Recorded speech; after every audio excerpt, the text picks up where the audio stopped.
खबर है सुल्तानपुर से, जहां पर कटका क्लब को मिला शंकराचार्य का समर्थन।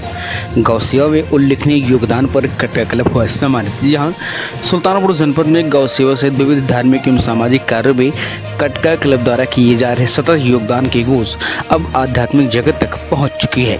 इसी क्रम में क्लब को ज्योतिर्मठ बद्रिकाश्रम की परम पूज्य शंकराचार्य स्वामी अभिमुक्तेश्वरानंद सरस्वती जी के प्रेरणा द्वारा विशेष रूप से प्रयागराज की एक गौशाला के उद्घाटन समारोह में आमंत्रित थे। इस अवसर पर क्लब के प्रतिनिधियों को न केवल पूज्य शंकराचार्य जी के मूल्यवान सेवा को लाभ प्राप्त हुआ, बल्कि उन्हें आशीर्वाद रूपी आध्यात्मिक ऊर्जा से भी अभिभूषित किया गया।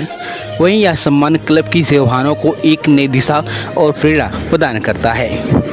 कटका क्लब ने इसे अपने सेवा कार्यों की सफलता का प्रतीक मानते हुए गौ सेवा सनातन धर्म की उत्थान हेतु अपनी प्रतिबद्धता को पुनः दोहराया है। वहीं संस्था के संरक्षक राजकुमार मिश्रा के दिशा निर्देश पर बीते दिनों कटका क्लब के अध्यक्ष सौरभ मिश्रा ने गौ माता को राष्ट्रीय माता घोषित करने की अपील को लेकर अपने खून से लिखा पत्र उत्तर प्रदेश के मुख्यमंत्री के नाम लिखा था, जो बीते दिनों पूरे प्रदेश में चर्चा का विषय बना हुआ था।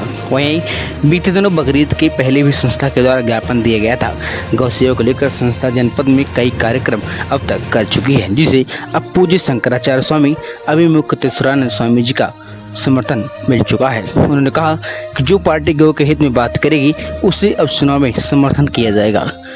वहीं प्रतिनिधिमंडल में कटका क्लब संरक्षक राजकुमार मिश्रा, कटका क्लब के अध्यक्ष सौरभ मिश्रा, IT सेल प्रभारी वीरेंद्र मिश्रा, प्रयागराज से कटका क्लब के सदस्य प्रज्वल मिश्रा, संस्था की सुलभ पर शिक्षक साहित्यकार सर्वेश कांत वर्मा, क्षेत्रीय वन अधिकारी प्रतापगढ़ अमरजीत मिश्रा, ऋषभ देव शुक्ला, प्रधान अध्यापिका कांति सिंह, शीतला प्रसाद पांडे, संजीत वर्मा, अमिता सिंह, सुनीता श्रीवास्तव, नफीसा खातून, वीर विक्रम सिंह, सुधांशु तिवारी, अंकित तिवारी, नीरज शर्मा, शिव कुमार मिश्रा, अंकित मौर्य ने खुशी जताई है। सुल्तानपुर से द पब्लिक हलचल के लिए सौरभ मिश्रा की स्पेशल रिपोर्ट। का नियंत्रण करने के लिए बोर्ड बना देश का, उसके पहले सचिव थे। सचिव ही उसमें सबसे बड़ा पद होता है, लेकिन इतने बड़े विद्वान के द्वारा भी जब बात उठाई गई, आमरण अनशन किया गया, तो कोई सुनवाई नहीं हुई। और अंत में इस देश के मंत्री ने उसका ऑडियो रिकॉर्डिंग हमको उन्होंने फोन पर सुनाया था। उसने कहा तो हमको दोबारा मेहनत न करनी पड़े, हाथ उठा लो, खड़े हो जाओ भैया सांसद जी, खड़े हो जाओ।